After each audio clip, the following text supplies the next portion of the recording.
है। मुझे तो यकीन नहीं हो रहा है तुमने अपना वो अपार्टमेंट दे दिया जिसे तुमने बनाने में बहुत एफर्ट लगाया था। जहांगी हंसता है और कहता है, हमारा नया घर इससे भी बड़ा और सुंदर है, लेकिन हमारे घर में एक नया इंसान भी है। जो नर्वस होकर कहती है, क्या वो कोई नई लड़की है? क्या मेरे लिए तुम्हारे फीलिंग्स बदल गए हैं? जैंगी उसे समझाता है, ज्यादा मत सोचो, मैंने सोचा तुम्हारा काम आसान करने के लिए कोई हेल्प हो जाएगा। जो फिर जैंगी को पकड़ लेती है और कहती है, मैं जानती थी तुम मुझसे सबसे ज्यादा प्यार करते हो। जैंगी कहता है, अब जो हो गया वो हो गया, बस मेरी हर बात मानना और सब ठीक रहेगा। जैंगी फिर और तेजी से कार चलाने लगता है, तभी उन पर एक अटैक हो जाता है। जैंगी रियलाइज करता है कि ऐसा स्नो बहुत अननेचुरल है। तभी फिर एक अटैक होता है। जैंगी फिर अपना हाथ बाहर निकालता है और नेक्स्ट अटैक को एब्सॉर्ब कर लेता है। फिर वो देखता है वो एक टोर्नेडो है, पर ऐसा कभी हुआ नहीं था, तो जरूर ये एक अटैक है। जैंगी शांत हो जाता है क्योंकि वो जानता था उसका एबिलिटी अल्टीमेट डिफेंस है और अटैकर उसे मार भी नहीं पाएगा। वो सोचता है अटैकर पास ही होगा। वो कार फिर से घुमाता है और एक डायमेंशन ओपन करता है और टोर्नेडो को एब्सॉर्ब कर लेता है। वहीं चुनली जो छुपा हुआ था वो ये देखता है कि टोर्नेडो ने कार को हिट किया था, लेकिन वो अचानक रुक गया। टोर्नेडो बनाने में उसका बहुत एनर्जी चला गया था और वो श्योर नहीं था कि दुश्मन कितना स्ट्रॉन्ग है। उसे लगने लगा था कि वो इस दुश्मन को नहीं हरा पाएगा क्योंकि उसके पास भी सुपर पावर्स हैं और चुनली ने अपना ट्रम्प कार्ड भी दिखा दिया है। पर वो दुश्मन के पावर्स के बारे में कुछ भी नहीं जानता है। दो विलेजर्स उससे पूछते हैं, चुनली क्या हुआ, तुम्हारे पावर्स इस बार काम क्यों नहीं कर रहे हैं?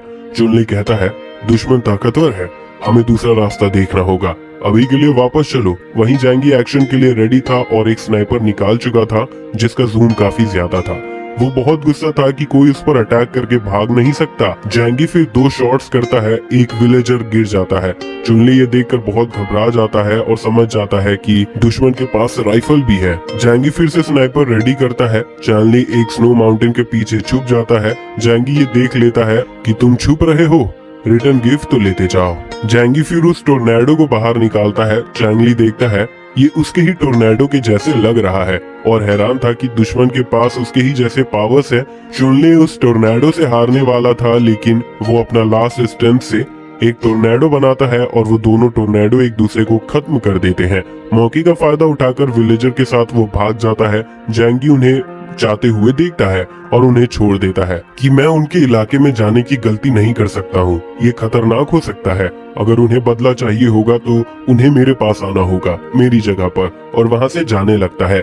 जैंगी समझ चुका था कि फ्यूचर वर्ल्ड को ऐसे ही सुपर पावर वाले लोग रूल करेंगे। जो पूछती है कि जो नहीं मरे क्या वो बदला लेने के लिए आएंगे?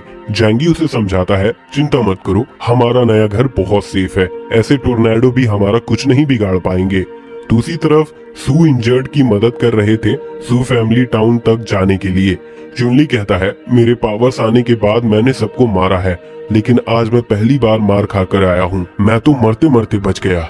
वहीं यांगी बेड में सोई हुई थी, उसे ऐसे वेट करना पसंद नहीं था और सोचती है वो टाइम कैसे पार करे। तभी जैंगी वहाँ आता है और कहता है, उठ जाओ, मैं तुम्हें अपने दोस्त से मिलवाता हूँ। यांगी घबरा जाती है कि क्या ये मुझे किसी और को सौंपने वाला है। जैंगी हंसता है और कहता है, नहीं नहीं, तुम उसे बड़ी बहन कह सकती हो। यांगी पूछती है, तो क्या वो तुम्हारी गर्लफ्रेंड है? जैंगी उसे कपड़े देते हुए कहता है, हाँ थोड़ी बहुत। यांगी सोचने लगती है, मैं एक टॉप सेलिब्रिटी हूँ, मैं अपने आदमी को दूसरे औरत के साथ शेयर नहीं कर सकती, ये मेरी हार होगी। वो मेकअप करते हुए सोचती है, मैं बिल्कुल भी नहीं हारूंगी, देखो मैं तुम्हें कैसे कुचलती हूँ। वहीं जो भी रेडी हो रही थी कि एक औरत का हुस्न ही उसका हथियार होता है। थोड़े टाइम में रेडी होने के बाद यांगी लिविंग रूम में आती है। दोनों लड़कियां एक दूसरे को देखती हैं और बहुत हैरान हो जाती है, जैसे वो एक दूसरे को जानती हो। जैंगी भी बहुत कंफ्यूज था और पूछता है, क्या तुम एक दूसरे को जानती हो? जो गुस्से में बताती है, ये मेरी कजन है।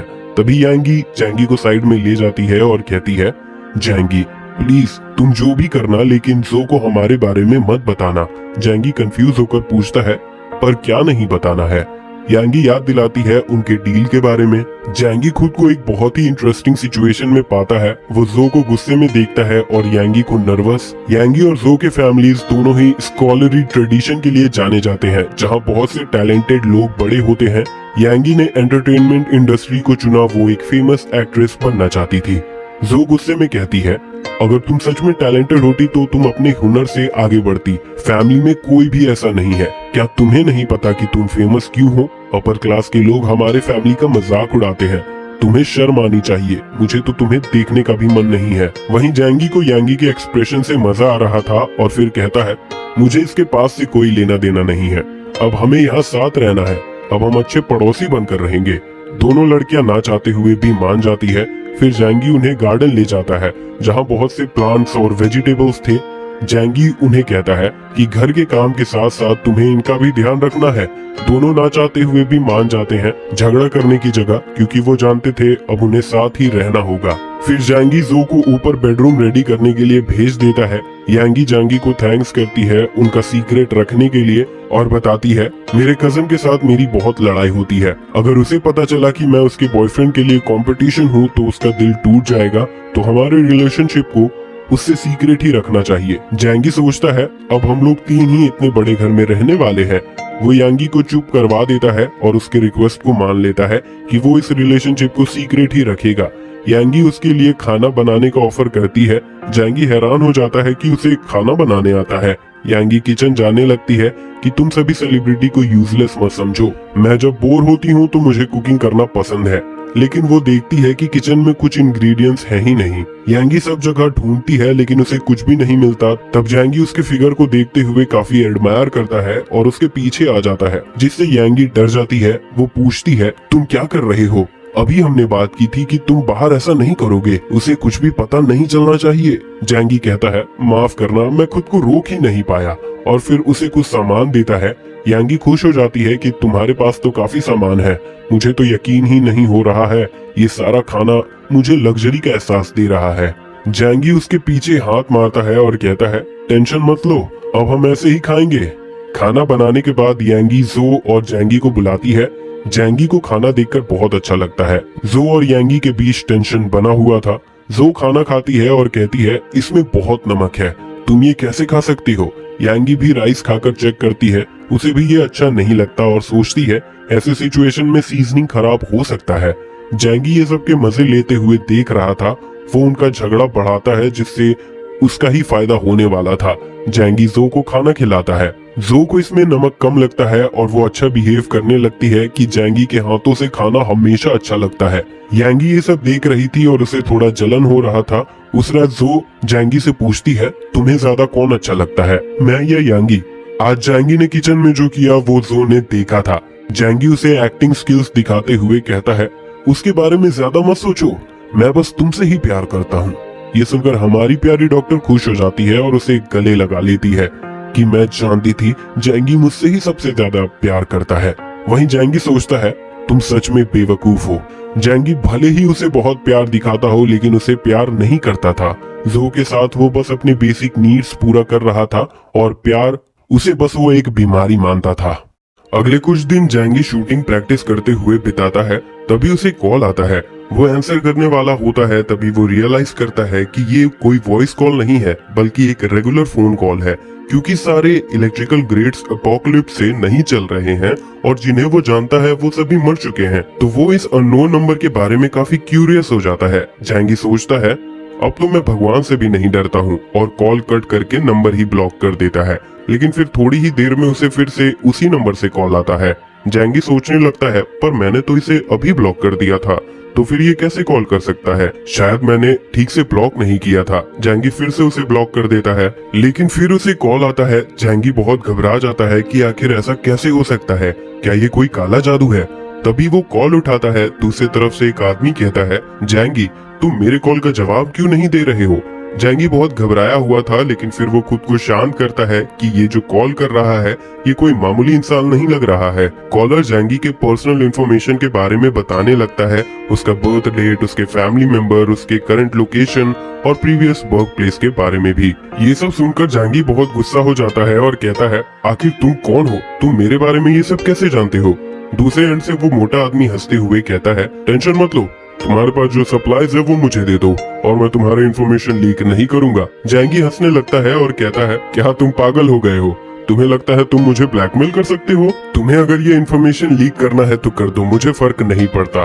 वो मोटा आदमी कहता है, क्या होगा अगर सबको पता चल जाए कि तुम्हारे पास वही सप्लाईज हैं जो साउथ सिटी वेयर हाउस से चोरी हुए थे। जैंगी बहुत गुस्सा हो जाता है और अनजान बनकर कहता है, तुम्हें लगता है मेरे पास वो सब है? और अगर ये सच भी है तो तुम पर भरोसा कौन करेगा? मैं वहाँ सुपरवाइजर था तो मैं ये कैसे कर पाता? फिर वो मोटा आदमी कहता है, मेरे साथ खेल मत खेलो, मैं लू फुंगा हूँ, इंटेलिजेंट क्लाउड ग्रुप से। ये सुनकर जैंगी समझ जाता है कि लू फुंगा डोमेस्टिक इंफॉर्मेशन का टॉप गैंगस्टर हो सकता है। जैंगी ये भी समझ जाता है कि ऐसा आदमी उसका फोन तुरंत हैक कर सकता है। फिर जैंगी सोचता है, अगर ये मेरे फोन को हैक कर सकता है तो फिर घर पर जो सर्वर्स हैं उनका क्या ये उन्हें भी हैक कर चुका है? लेकिन ऐसा नहीं हो सकता क्योंकि लू फुंगा ऐसी सिचुएशन में है जहां वो सिर्फ बेसिक ऑपरेशन ही कर सकता है, जैसे फोन को हैक करना। अगर उसने मेरे कंप्यूटर्स को हैक कर लिया होता तो इसे मुझे फोन करने की जरूरत नहीं पड़ती। तभी लू फुंगा कहता है, तो जैसा कि तुम दो लड़कियों को सपोर्ट कर रहे हो तो तुम मुझे भी कर सकते हो। तो अगर तुम मुझे जरूरत का खाना दे सकते हो तो मैं तुम्हारे सीक्रेट को बचा कर रख सकता हूँ और दूसरे हैकर से भी तुम्हें साइबर सिक्योरिटी भी दिला सकता हूँ। फिर जैंगी हंसते हुए कहता है, मिस्टर लू, मैं भले ही एक सुपरवाइजर का काम करता था लेकिन मेरे पास उतने अथॉरिटी नहीं थे। लू फुंगा कहता है, मेरे सामने तेज मत बनो, मैं काफी समय से तुम्हें देख रहा हूँ और समझ चुका हूँ कि तुम ही ने वो चोरी किए होंगे। मैं तुम्हारे फोन से सारे इन्फॉर्मेशन निकाल सकता हूँ। फिर जैंगी सोचता है, मुझे इस आदमी का कुछ करना होगा। जैंगी सच छुपा नहीं सकता तो वो कहता है, हाँ मेरे पास सप्लाईज हैं, लेकिन उतना नहीं जितना तुम सोच रहे हो। मेरे पास ज्यादा बड़ी जगह नहीं है, मैंने एक्सेस सप्लाईज बेच दिए थे। लू फुंगा कहता है, मुझे फर्क नहीं पड़ता, मुझे जो चाहिए वो चाहिए। अगर तुम मुझे वो नहीं दे सकते हो तो मैं ये इन्फॉर्मेशन लीक कर दूंगा और सुपर पावर वाले लोग तुम्हें टारगेट कर लेंगे, जिसका नतीजा तो तुम समझ ही सकते हो। जैंगी नर्वस हो जाता है कि ये ऐसे नहीं मानने वाला है और लू फुंगा से डील करने का डिसाइड कर लेता है। जैंगी कहता है, मैं तुम्हें कुछ सप्लाईज दे सकता हूँ लेकिन तुम्हें मेरा सीक्रेट रखना होगा। लू फुंगा कहता है, चिंता मत करो, अभी सिर्फ मैं और तुम ही इसके बारे में जानते हैं। मुझे खाना, दारू, सॉक्स और अंडरवेयर चाहिए। उन्हें विला नंबर 302 में भेज दो और स्मार्ट बनने की कोशिश बिल्कुल भी मत करना, वरना मैं सारे इन्फॉर्मेशन लीक कर दूंगा और फिर तुम्हें कोई नहीं बचा पाएगा। कॉल कटने के बाद जैंगी डिसाइड कर चुका था कि लू फुंगा को मरना होगा। वो लिविंग रूम में जाता है जहां जो बैठी हुई थी। जैंगी पानी पीता है और कहता है, जो मुझे तुमसे कुछ बात करनी है, और बताता है कि हमारा लोकेशन डिस्कवर हो चुका है। वो जो को लू फुंगा के बारे में थोड़ा बहुत बता देता है कि उसे ये भी पता है कि मेरे पास सप्लाईज हैं और मुझे अब ब्लैकमेल कर रहा है। जू बहुत घबरा जाती है। वो थोड़ा सोचती है और कहती है, ऐसे लोग भले ही खतरनाक नहीं होते लेकिन इनके मोरल वैल्यूज गिरे हुए होते हैं और ये बहुत स्मार्ट होते हैं। जैंगी बहुत कंफ्यूज था कि वो क्या करे। वो इस आदमी को मारना चाह रहा था लेकिन उसे ये भी लग रहा था कि इस आदमी के पास कोई बैकअप प्लान होगा, इसीलिए वो और घबरा रहा है। लेकिन बार बार ब्लैकमेल होने का सोचकर उसे और गुस्सा आ रहा है। तभी जो कहती है, अगर ये इन्फॉर्मेशन लीक होती है तो तुम्हारा खतरा बढ़ जाएगा, जिससे सब कुछ और खराब हो जाएगा। वो कुछ याद करती है कि करप्ट ऑफिसर्स ऐसे आदमियों को मरवा देते थे और एविडेंस अगले दिन रिलीज हो जाता था। जैंगी को भी ऐसे केसेस याद आते हैं कि ऐसे लोग दूसरा प्लान भी लेकर चलते हैं जो ऑटोमेटिकली ट्रिगर हो जाता है अगर उन्हें कुछ हो जाता है तो, इसीलिए उनके दुश्मन ज्यादा कुछ नहीं कर पाते हैं। जो कहती है, अगर हम अभी इसके बारे में कोई रास्ता नहीं ढूंढ पा रहे हैं तो अभी नहीं सोचते हैं, मैं तुम्हें रिलैक्स करने में हेल्प करती हूँ। पर जैंगी मूड में नहीं था। वो तब तक कुछ और नहीं सोच पाएगा जब तक वो ये मुसीबत खत्म नहीं करता। वो जानता था जितना लंबा ये होगा उतना डिसएडवांटेज में जैंगी हो जाएगा। तभी वहाँ यांगमी आ जाती है। जैंगी सोचता है ये अच्छा मौका है, सभी मिलकर बात करते हैं और कोई स्ट्रेटेजी बनाते हैं। पूरी कहानी सुनने के बाद यांगमी कहती है, ये सच में अच्छा नहीं है। रूमर्स फैलाना आसान होता है लेकिन उन्हें झूठ साबित करना और मुश्किल होता है। एंटरटेनमेंट इंडस्ट्री में ऐसा होता रहता है। जैंगी एक्साइटेड हो जाता है और कहता है, तुमने रूमर्स कहा है ना? यांगमी बहुत कंफ्यूज हो जाती है। हाँ, किसी के बारे में इंफॉर्मेशन फैलाना सही बात नहीं होती है, जो सेलिब्रिटीज के साथ होते रहता है। वहीं जो कहती है, जो भी हो, लेकिन लोग उन बातों पर भरोसा कर ही लेते हैं। जैंगी बहुत सोच में डूबा हुआ था और कहता है, भले ही उसके पास मेरे सारे इन्फॉर्मेशन है लेकिन कोई ठोस सबूत नहीं होगा। लेकिन अगर ये इन्फॉर्मेशन बाहर लीक हो गया तो मुझे बहुत परेशानी होगी। मैं उसे ऐसा करने से रोक नहीं सकता हूँ, लेकिन क्यों ना हम इसे और खराब कर दें और इसे र्यूमर की तरह ही ट्रीट करें। ये सुनकर जो और जैंगी दोनों ही क्यूरियस हो जाते हैं और एक साथ पूछते हैं, तुम क्या करने वाले हो? जैंगी स्माइल करता है और तैयारी करने के लिए कंट्रोल रूम चला जाता है। वो लू फुंगा